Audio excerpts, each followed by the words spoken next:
2012 central London Ecuador embassy. पूरे London की police ने इस एम्बेसी को घेरे में ले रखा है। इस बिल्डिंग के आसपास करीबन 5 किलोमीटर के रेडियस में हर तरफ या तो ब्रिटिश पुलिस है या CIA और रशियन सीक्रेट सर्विस के लोग। ये सब सिर्फ एक आदमी की घात लगाए बैठे हैं। कोई इसको अरेस्ट करना चाहता है, कोई इसे मारना चाहता है और कोई इसे यहाँ से भगा कर ले जाना चाहता है। CIA के स्नाइपर्स एम्बेसी के दरवाजे पर टारगेट लॉक करके बैठे हैं, क्योंकि अमेरिका हर कीमत पर इस आदमी को या तो खत्म करना चाहता है या फिर इसे यहाँ से अमेरिका ले जाना चाहता है। कौन है ये आदमी जिसके पीछे दुनिया की 3 बड़ी सुपर पावर्स पड़ी हुई हैं? अमेरिका जैसा पावरफुल कंट्री सिर्फ एक इंसान से इतना खौफजदा क्यों है? ये कहानी है जूलियन असांज की। एक ऐसा आदमी जो दुनिया की सुपर पावर्स को लिटरली घुटनों पे ले आया, मगर इसने आखिर ऐसा क्या किया था कि अमेरिका, रशिया और UK हर कीमत पर इसे हासिल करना चाहते थे? आइए जानते हैं इस सवाल का जवाब। सच ये है कि इस वीडियो में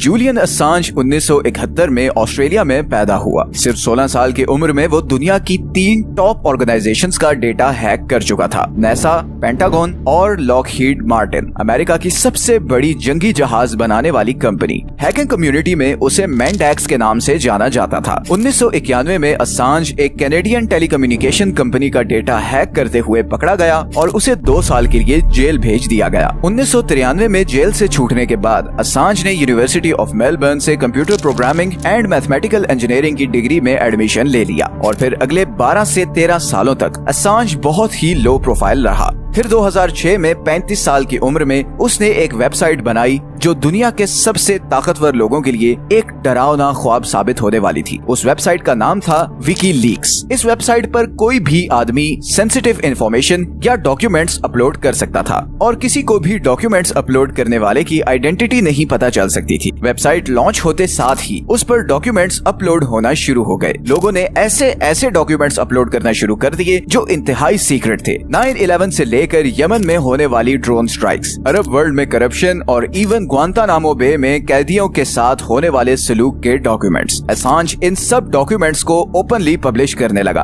अब क्योंकि इस वेबसाइट्स ने ये डॉक्यूमेंट्स कहीं से चोरी नहीं किए थे और ये तो कोई और लोग अपलोड कर रहे थे, तो ये documents as a proof court में यूज हो सकते थे और इसीलिए बहुत से पावरफुल लोगों के लिए खतरे की घंटी बज चुकी थी। लेकिन अभी भी विकीलीक्स को लेकर कोई खास बज़ क्रिएट नहीं हुआ था दुनिया में। और फिर 2010 आया। विकीलीक्स पर कुछ ऐसा पब्लिश होने जा रहा था जो सब कुछ बदलने वाला था। My fellow citizens, at this hour, American and coalition forces are in the early stages of military operations to disarm Iraq, to free its people, and to defend the world from grave danger. 2010 में Iraq में मौजूद एक 22 साला American intelligence analyst Chelsea Manning ने कई हजार pages की classified documents American military computer से डाउनलोड करके विकीलीक्स पर अपलोड कर दिए।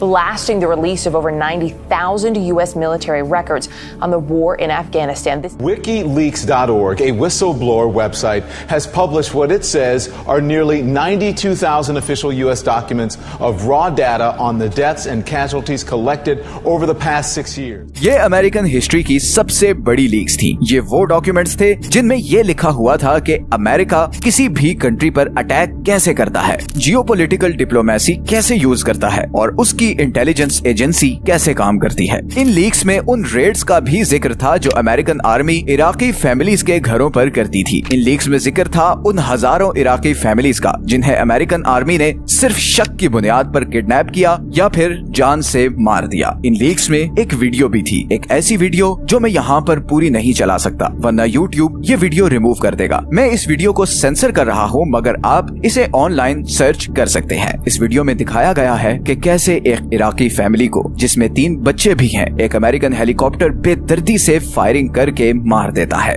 और आप बिलीव नहीं करेंगे, मगर ओरिजिनल वीडियो में आप इस हेलीकॉप्टर के पायलट्स को हंसता हुआ सुन सकते हैं। उनके लिए मासूम लोगों को मारना ऐसा था जैसे कोई गेम हो। कुछ घंटों में ही ये वीडियो वायरल हो चुकी थी। हर online publication, article news channel, हर जगह इसी का चर्चा था। मगर ये वीडियो तो समंदर में एक कतरे की तरह थी, क्लासिफाइड डेटा का एक ऐसा समंदर जिसमें अमेरिकन मिलिट्री के बहुत से कारनामे थे। अगले ही दिन विकीलीक्स पर कुछ और क्लासिफाइड डॉक्यूमेंट्स भी पब्लिश हुए, जिनमें ये लिखा हुआ था कि इराक वॉर के दौरान करीबन 15,000 मासूम लोगों को बिल्कुल ऐसे ही मारा गया। 15,000 लोग, अनबिलीवेबल। खैर, इन लीक्स का रिएक्शन तो आना था। पेंटागन आग बगोला हो चुका था। जूलियन असांज की वेबसाइट अब एक छोटी सी हैकिंग वेबसाइट नहीं थी, वो अब पूरी दुनिया का सेंटर ऑफ अटेंशन बन चुकी थी। अमेरिका ने विकीलीक्स को नेशनल सिक्योरिटी थ्रेट डिक्लेयर किया और चेल्सी मैनिंग को अरेस्ट कर लिया। जूलियन असांज के खिलाफ कोई एविडेंस तो था नहीं, उसने तो सिर्फ वो इन्फॉर्मेशन पब्लिश की थी, तो इसलिए उसके खिलाफ कोई एक्शन नहीं लिया जा सका। हाँ, पर विकीलीक्स के सारे बैंक अकाउंट सील कर दिए गए और इसका तोड़ करने के लिए विकीलीक्स बिटकॉइन पर मूव कर गई। लेकिन पेंटागन इतनी आसानी से असांज का पीछा नहीं छोड़ने वाला था। 2010 में ही इन लीक्स के कुछ ही महीने बाद असांज स्वीडन चला गया, बिकॉज उसे अंदाजा हो चुका था कि अब अमेरिका में रहना खतरे से खाली नहीं। असांज का ख्याल था कि स्वीडन एक स्कैंडिनेवियन कंट्री है, तो उसे वहाँ पर प्रोटेक्शन मिल जाएगी। मगर स्वीडन पहुँचने के 3 महीने बाद ही असांज के खिलाफ 2 स्वीडिश लड़कियों को सेक्सुअली हरास करने के इल्जाम में एक अरेस्ट वारंट इशू हो गया। असांज ये वारंट इशू होने से